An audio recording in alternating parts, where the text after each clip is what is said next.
What up? What up? What up? We live? Make sure the video is good. You guys hear me out there?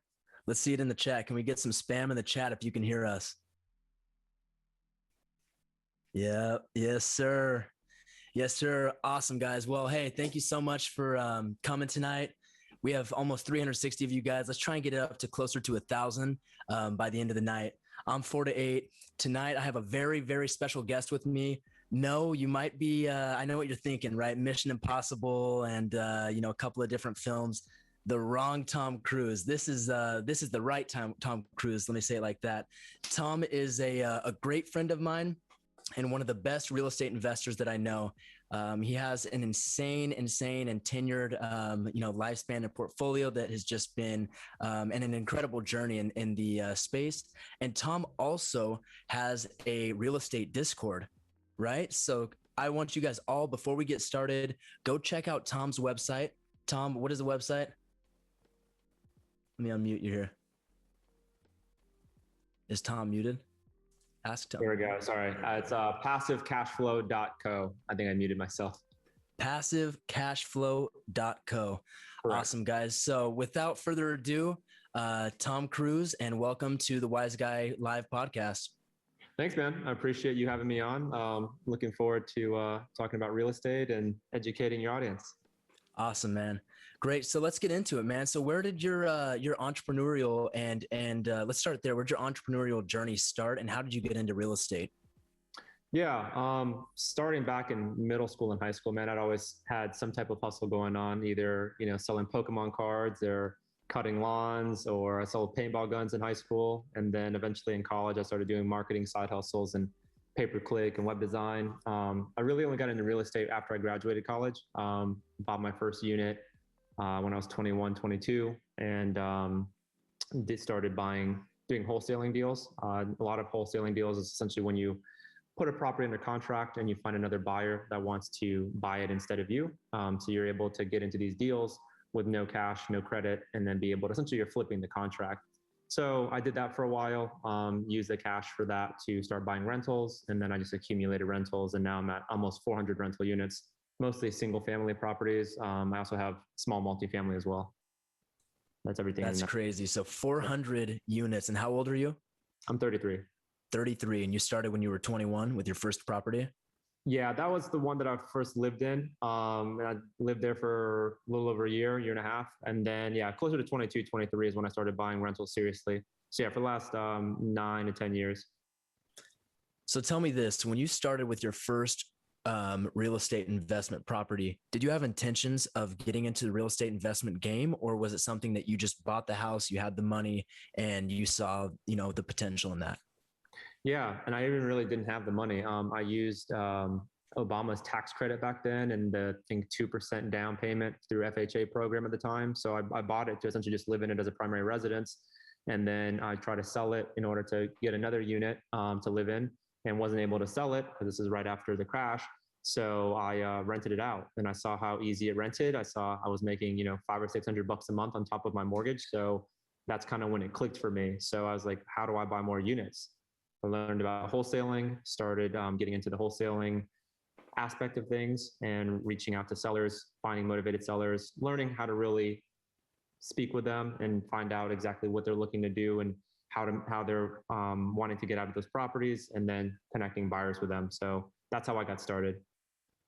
Okay, so the real estate space, it's not small. And a lot of times people get confused when people say, I'm a real estate investor. Correct. To the 15 or 16-year-old kid out there, they don't really know what that means. Talk a little bit about the real estate industry as a whole and all of the different pathways, that you could take to potentially make money or become an investor. Yeah, it's a great question. There's probably 3 or 4 major investing options. You can either do wholesaling, like how I started. You can do buy and hold, where you simply buy a property and hold it for a long period of time and just make money on renting it. You can flip the property, where you buy it, you renovate it, and then you sell it for a gain. Or, what a lot of people call the BRRRR method, when you buy a property, you renovate it, and you do what's called a cash out refinance, where you get a new loan on the property, you get your cash out, and then you continue to rent it, and then you use that money to buy a second property. So As far as starting, most people don't have a ton of money or credit to start buying investment properties right off the bat. So I recommend wholesaling. That's actually what my Discord server is mostly about, teaching people the steps. We provide all the contracts. We provide everything you needed to get started with wholesaling properties. And most people are making in the Discord server anywhere from $7,000 to $10,000 for their first assignment fee, which means how much money they make on their first deal. But yeah, that's how I would recommend to get started with real estate is wholesaling. Okay. So I want to unpack this a little bit because there's a lot here and it can be overwhelming for beginners. So you keep talking about wholesaling. For the person who's never heard about wholesaling, what is it exactly? What does it involve? The parties involved, and can you do it if you don't have a real estate license? Yeah, you don't need a real estate license. Anybody can wholesale. The process is essentially you're looking for properties that are undervalued. You go, I teach about how you can go online, how there's different ways that you can find them through either using apps. I recommend using Deal Machine or PropStream, two of the biggest apps out there for wholesaling, finding people that are motivated. There's a lot of ways to tell that, if their property is vacant, if their property is in disrepair, if it's all in distress, they haven't cut the lawn in months or years, or there's tenants that are out of control, or there's a lot of different ways to kind of determine if a seller would be more motivated to sell the property, if they're in pre-foreclosure, if their bank's about to take it because they haven't been making payments. These are ways that we essentially determine if they want to sell the property. So that's step one. Once you find a motivated seller, then you need to make step two, which is making an offer on the property. So if, for example, we find a property, it's not on the market. We don't deal with properties that are on the market. The market's too hot right now. You're not going to find good deals on the market. These are all off market. So meaning they're not listed on Zillow or Realtor.com. We'll find the property. We'll reach out to the seller. Hey, look, we looked at your property, drove by it. It looked like it had been abandoned. Just interested in seeing if you're interested in a cash offer. A lot of times, if they have nothing going on with that property or no intention with it, they just want to get rid of it. They don't want to deal with agents. They don't want to deal with inspections. They don't want to deal with the whole process of selling a house. So they will tell us, yeah, sure. We'll go ahead and sell it to you. Great. We'll offer them, like, for example, $70,000 for the property. We'll put the property under contract, meaning we reach out to the seller and say, hey, here's our contract. We're going to, give you $70,000 for this property. Clearly at this time, I don't have $70,000 in cash when I was starting out to be able to buy this property. So what do? I now know that this property, when it's been fixed up, it might be worth $150,000. So there's a lot of flippers out there, people that flip houses. There's a lot of landlords out there that would want that house. So what I do is I take that contract that I have for $70,000, I find a flipper, and I'll say, hey man, I will assign this contract to you for $80,000. Meaning he is now buying that property still from the original seller for $80,000, and I keep a difference, which would be $10,000 in this case. So what I've done was essentially locate that property, put it under contract, or giving me the right or the option to buy it at $70,000, and then I assign it to another person or another investor for $80,000. And then of course there's a title company or your closing attorney for $500 will facilitate the whole transaction, and it usually do it in 2 or 3 weeks. We just had a person in the Discord do a $30,000 assignment fee. I think he bought it at 80 and flipped it for 110 in less than 3 days. And so now he's just waiting for it to close because his closing attorney didn't have any closing spots this week. So I think next week he'll be closing on that, and we'll be doing an interview with him as well to see how he did it. But yeah, that's wholesaling in a nutshell. Yeah, that's a great explanation. So let me read it back to you, the Spark Notes version, and see if this is what you were saying. Okay. So you're telling me that I can start with basically $0, go find a distressed house or a distressed seller, and get the house under contract as if I were to be buying it, right? So tell me this: those signs that I see on the side of the road that say "We buy houses in cash," are those wholesalers? Those aren't actually people that are buying it in cash? Yeah, most of the time those are wholesalers. Occasionally they could be flippers and they may actually be buying the properties directly in cash, but 9 times out of 10, it's going to be a wholesaler. The only caveat there, you said $0. Normally you need at least a couple hundred, just because once you approach the seller, you need to give them what's called earnest money, which is essentially just money that you give to them in good faith to take the property and put it under contract. So we offer between 150 and 200. So realistically, that's how much you would need to start. Right. But I mean, this seems like a gold mine, since, a lot of people are intimidated by real estate investing, and it's hard to get into the game when either you don't know or you don't have enough money. Right. This seems like a no brainer, especially for somebody who's in their like late teens, early 20s. Yeah. And we actually have people under 18 in the Discord transacting. We had one guy named Fabian. We actually did a whole interview with him, 30-minute interview in the Discord that explains how he went step by step and was able to get a deal closed with a closing attorney at 17. So it is feasible to do under 18. Great, guys. So that's just a nugget right here of free game. We always talk about free game and sharing knowledge. That's free game right there. So if you are in a situation where you're looking to get into real estate, you're looking to make some money, and you don't have a ton of money to put in, and you're, younger, older, it doesn't matter. Definitely check out what Tom's got going on over at passivecashflow.co, and I'm sure he'll get you squared away. So so now that we're past that, right? So I'm a wholesaler, or I have a 9 to 5, and I've been saving up a little bit of money. I want to run you through a scenario. Okay. I see a house on the market that's $250,000. I've never bought in a house before, but I only have, let's say $20,000, $30,000 saved up. Am I able to buy this house, or do I need $25,000? No, I mean, there's a lot of different programs and loan programs that would allow you to buy that property. You can do like what I did on my first house, which was an FHA loan, first time home buyer loan. There's what's loans called USDA loans, which are just a different type of federally backed loan that will allow you to buy property sometimes with $0 down. They finance the whole thing 100%, including closing costs. So there's different types of loan products that allow you to buy these properties with nothing down. Some of them do require you to live in them for several months, up to a year, and then you can invest or you can rent it out. But a lot of them also allow you to buy them with a low down payment, and then invest them or house hack. House hacking is probably the easiest way to get into it if you have some money to put down on a property.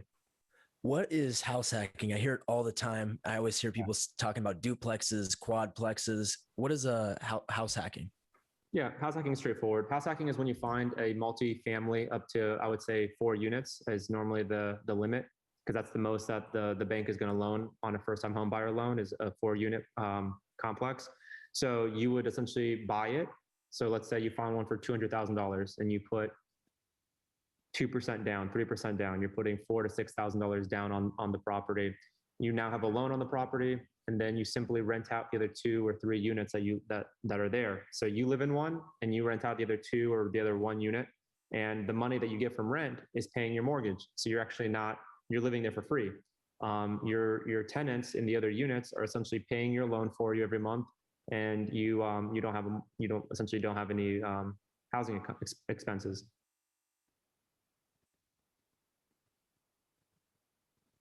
Whoops, I didn't realize I was muted there. Yeah, it looks like we have another nugget of free game, man. That's great. So house hacking, I mean, seems like an amazing thing to do if you're in your second, third year of university of college. Yeah. Right. Everybody has to rent a house. Why can't you just be the person that they're paying their rent to? Because they're going to be paying it anyways. And now you're building up equity in the house, and you can really jumpstart your real estate journey. So that's great right there. Yeah, no, that's going to be the best way of building equity up front. If you don't want to do wholesaling and you just want to get into a property and learn, because you'll also learn how to manage tenants, you'll learn how to collect rent, you'll learn how to deal with evictions if you somehow get a bad tenant in there. So it's a big learning experience. And if you can manage 3 tenants, then you can manage 30 tenants. It's you're simply just taking more phone calls. That's it. Right. So one thing that comes to mind, and I think that this is one of the most overlooked things, I think this was one of the most difficult things with, starting my real estate investing journey. And I'm sure this goes for everybody else too. It's intimidating. Like there's no other way to put it. It's intimidating, investing in a house and investing in the car. Those are the 2 biggest, investments you'll probably ever, they say that you'll ever make. Talk to me a little bit about how you're able to, step up to the plate with your first one, and then from there scale into, real estate investing.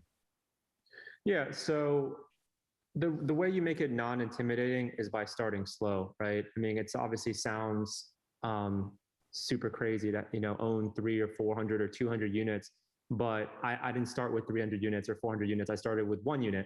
And then I said, okay, so these are the steps that it takes to buy one unit. I find the property from a motivated seller. I get a good deal. I do an inspection. I get a loan from the bank. I close on it, and then I rent it to a tenant. Um, Now that the tenant is rented and I'm getting paid every month for it, cool. How do I rinse and repeat that? Well, I go and do the exact same thing. I find another property, I get another loan, and I rinse and repeat. So once you get to, I would say, 8 to 10 units, and you're doing the same thing over and over, there's no difference between your first property or your 400th property. The only difference becomes you obviously need more people to help you, manage the maintenance requests and rent collections. And that part just comes with experience. As you start managing these properties yourself, I would recommend when you get to your 10th or 15th unit, you get a property management company or you hire a property manager internally. And then it just becomes a whole lot easier. You're not dealing with the tenants directly and someone else is managing it. Great. So there's a quote out there, or a fact, I guess, that 99% of millionaires or multimillionaires are all invested in real estate. Right. There's some reasons for that, and a couple of them I can think of off the top of my head, especially when you start to make money, is taxes.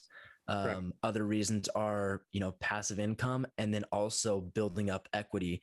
Can you kind of, not go into, you don't have to go into extreme detail, but those three things are something I think they go overlooked, and people don't even really know why they're investing in real estate. They just know that people do it, or they should do it, or you should own a house or two. But really, what is owning a house or owning multiple houses accomplishing for you? And is it a short game or is it a long game? For me, it's a long game. And like you said, there are multiple benefits. It's not just the cash flow that you're making every month on the profit between your mortgage payment and your rent payment. You also do get what's called depreciation. The IRS recognizes that as the house gets older, technically it should be depreciating in value. So you can write those off as losses. If you go and you spend $10,000 on a new roof, that is expense that comes off of your adjusted gross income. You're able to, deduct that and write it off. And at the same time, you're forcing appreciation in your property, but at the same time, you're able to reduce your tax bill at the end of the year. And then, yes, you're right. The tenants do make your rent payments, and when they make the rent payments, part of it goes towards your mortgage. So when you pay your mortgage, part of that is equity. Part of that money is going back to you essentially. Obviously, a big chunk of that's going to interest, but right now at 3.5%, it's very little is actually going to interest. So those are the key components: is the equity build up as the tenants pay down that mortgage for you. You get to enjoy those benefits. You have appreciation just organically. Hopefully the properties continue to grow in value like they have been. You also get the cash flow monthly and the tax benefits. So yeah, there's a lot of benefits to owning property. When you turn on the TV on the weekends and you're sitting there flipping through the channels, I'm sure you see all the different flipping shows, right? Right. The Flip Brothers, the Flip Sisters, the Flip Tom Cruises. So talk to me a little bit about flipping and the difference between flipping and investing, and why you choose to invest and not flip, and then the pros and cons. Yeah. So, I mean, obviously they glorify that a lot on their shows because, it needs to be compelling. It needs to be good TV. It's not as easy as it looks. They have whole crews, they have huge budgets, and it's not all $5 million flips. No, it's not. What they don't show you are the $100,000 flips, in more transitional neighborhoods that, you might not make $200,000 on the flip. The reason why I chose not to flip consistently is because I prefer the passive income. When you're flipping, you're constantly looking for the next deal. You're constantly hunting. You're constantly working. You're constantly creating a job for yourself, which is not something that I wanted. Every month when the month starts and it's the first of the month, I already want to be starting 80% of the way, towards my income goal for that month.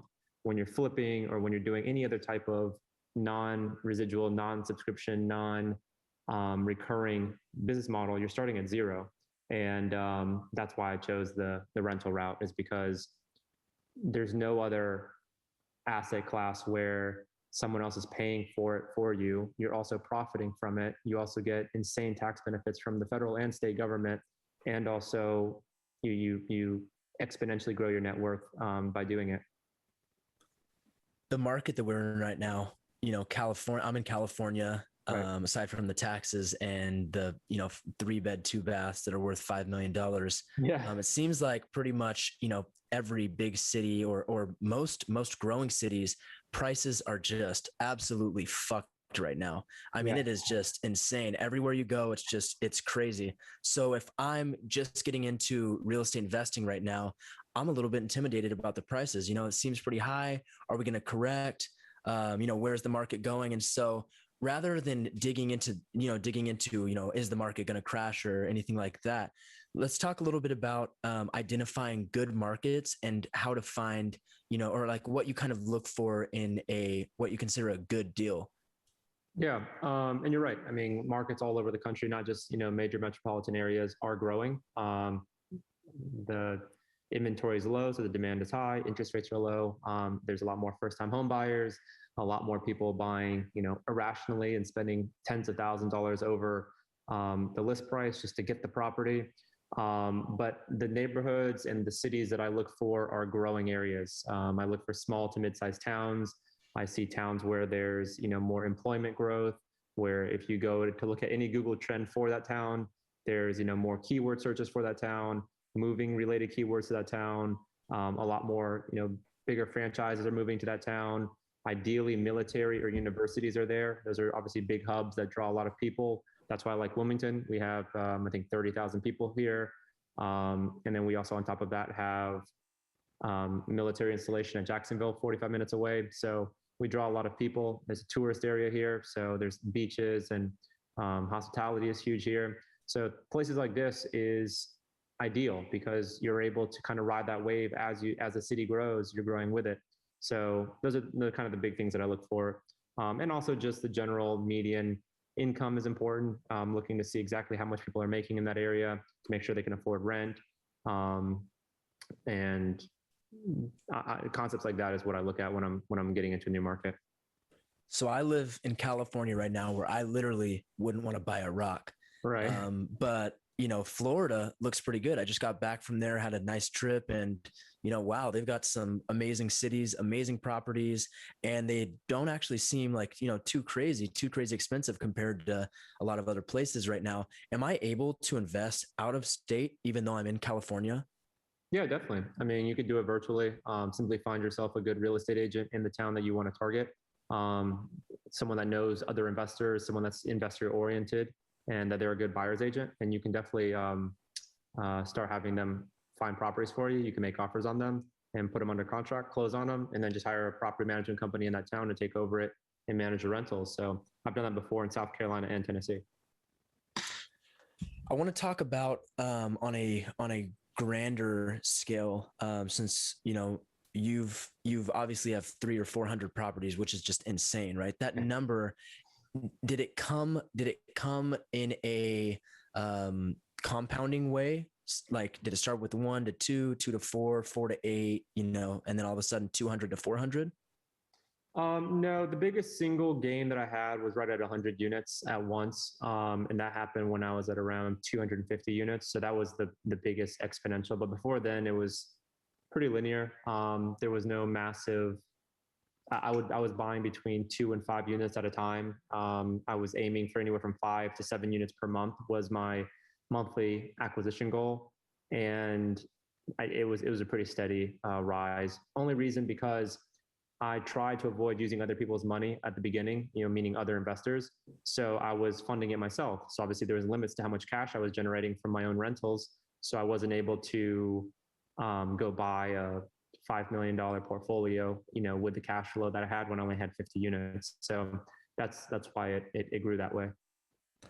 We have a lot of members that are in their early 20s, maybe fresh out of high school, fresh out of college, that may or may not have 2 years of work experience or not have good credit. Talk about the importance of credit, and do you need to have 2 years of work experience? Yeah, for certain conventional loans, with Fannie Mae, which is, the government, they're the ones that without getting into too much detail, they set the compliance restrictions for how much you need to put down and your down payment requirements and things like that. And that's one way of going about it. When you go get a USDA loan or an FHA loan, you have to comply with Fannie Mae and Freddie Mac to answer your question, there's other ways around it. You can go with what's called a portfolio loan. You can find in banks that do their own loans and they don't sell it to other investors that use Fannie Mae or Freddie Mac. You can do seller financing.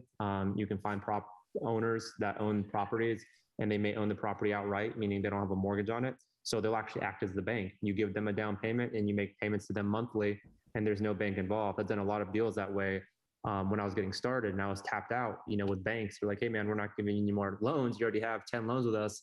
Find another bank or find another way of getting property. So that's where you have to get creative. If the banks tell you no until you have those 2 years tax returns, which is important, and you can start generating that from wholesaling. Once you start getting cash from that, you can start using that for your tax returns and also your work history. So between seller financing, more private, credit unions, portfolio loans. You can also use hard money lenders. Hard money lenders are essentially private money, guys that are investing. You're going to have a much higher interest rate, instead of 3 or 4%, it's going to be 9 or 10%.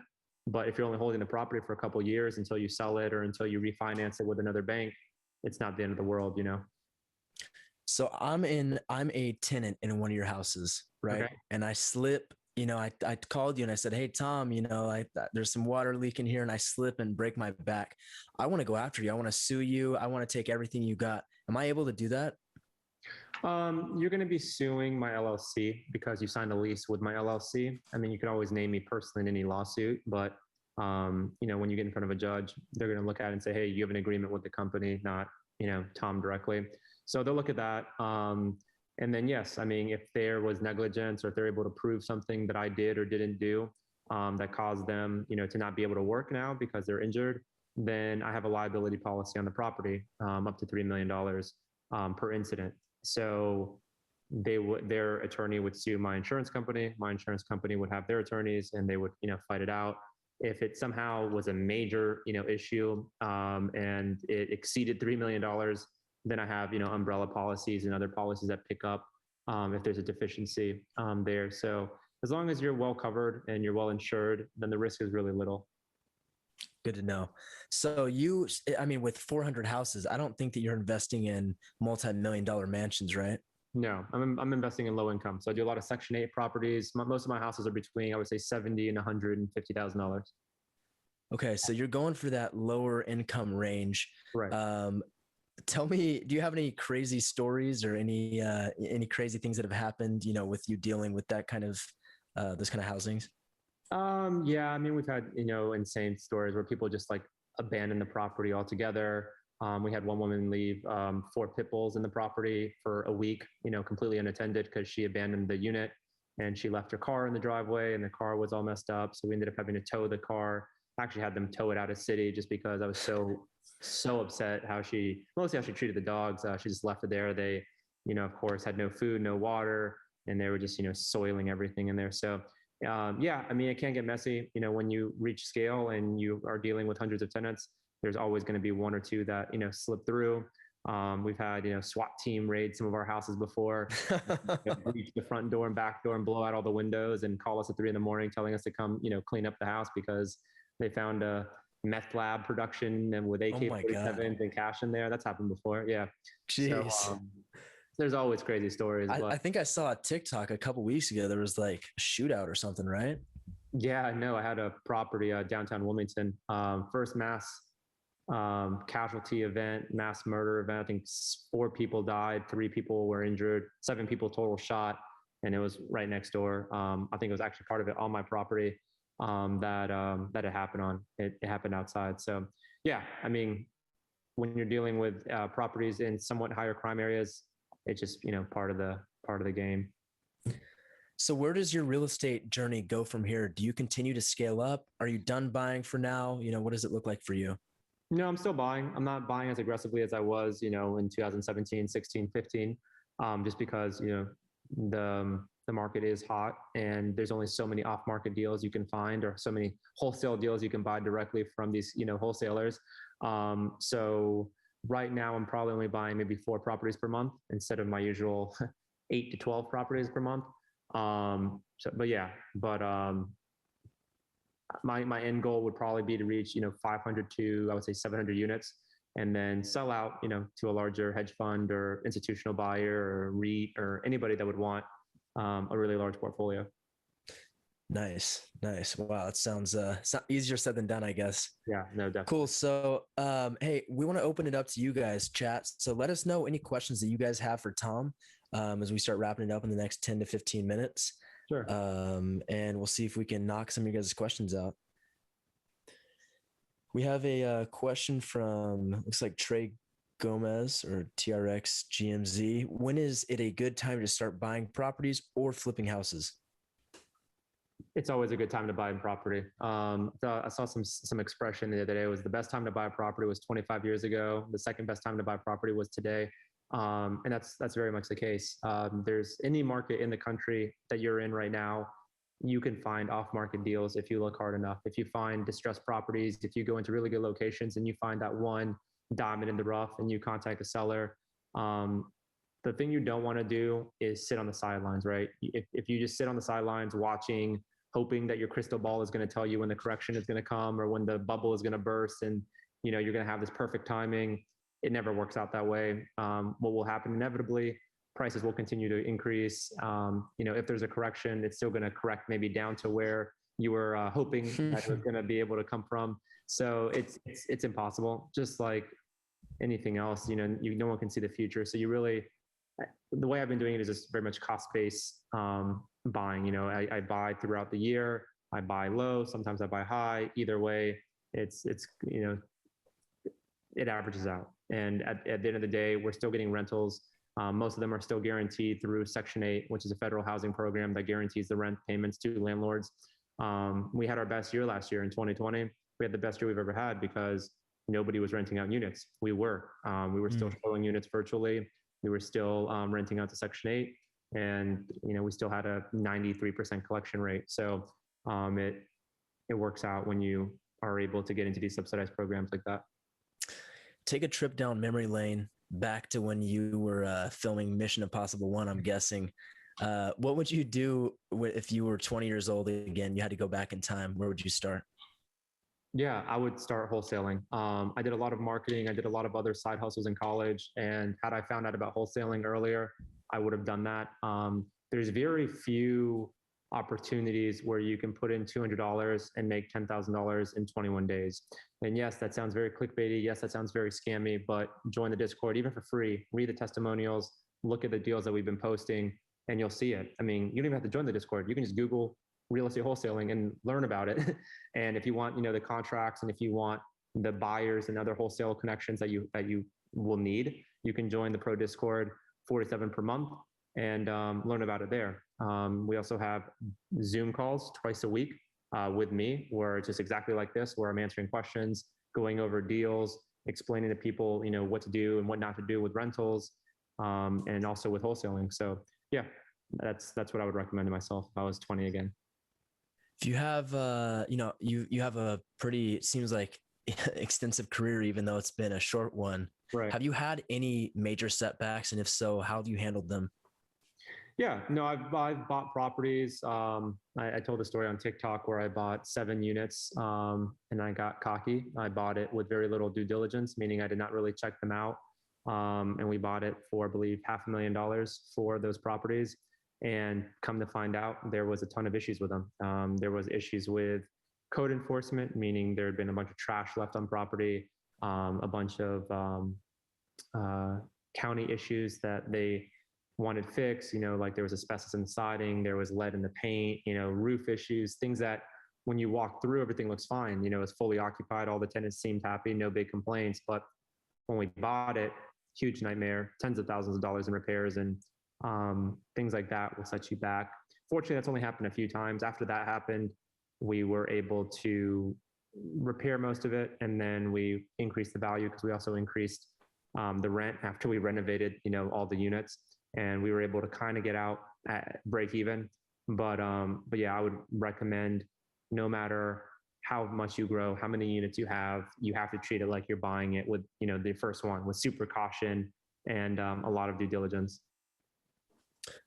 One of the questions was, what are the best resources for wholesaling. Obviously, it's to go check out Tom's community. It looks like he's got it all there for you Yeah, guys. so let me explain that further. So the resources that we have in the Pro Discord are somewhat unique because we have all the offer to purchases for every state. So every contract that you would need for, regardless of what state you're in, we have. We also have the assignment contracts in there. So if you're looking for a buyer to assign the property to, we have that there. We have daily recaps on all the conversations that are had in the Discord, and we break that down weekly.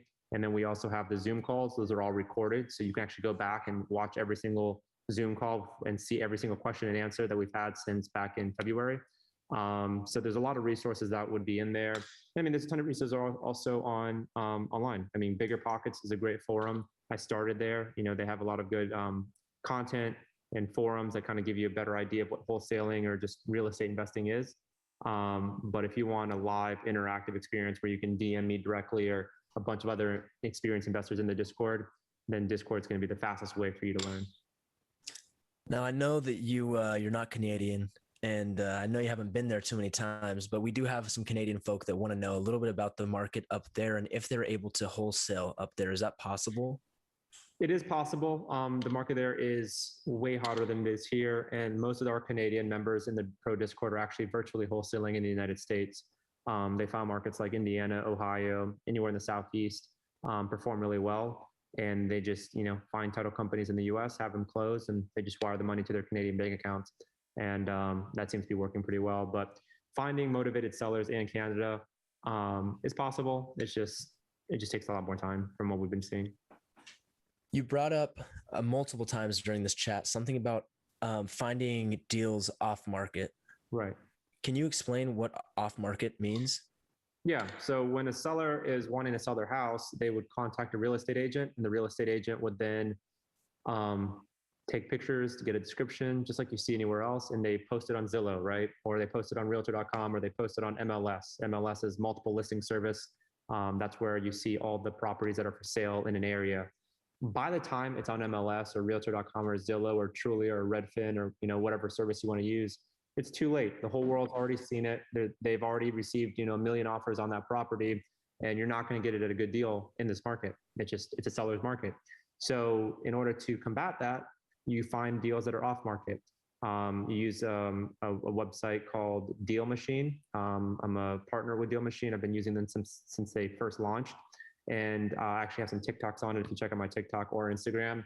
And what it does is it uses publicly available information to tell you which properties are in pre-foreclosure, which properties are vacant, which properties have absentee landlords, meaning they own the property in North Carolina, but they live in California. All that's public available information.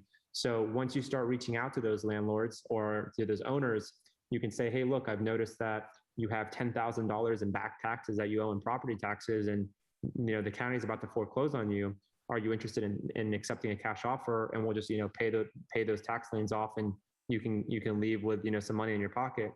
And once you reach out to sellers that have a lot of motivation to sell, it's a whole lot easier for them to accept that and to convert and take your offer. And then finding the buyer in a seller's market like this is super easy. There's no inventory out there right now. So if you find a good deal and you post it on Facebook or Craigslist, you're going to have a ton of people that want to flip it, and you'll be able to sell it quickly. It's great, man. That's great. So I wanted to ask you about a hot market. We have a couple questions here back up above that we're talking about Airbnb. So Airbnb's kind of come onto the scene and presented some people a really good opportunity to potentially consider for investing.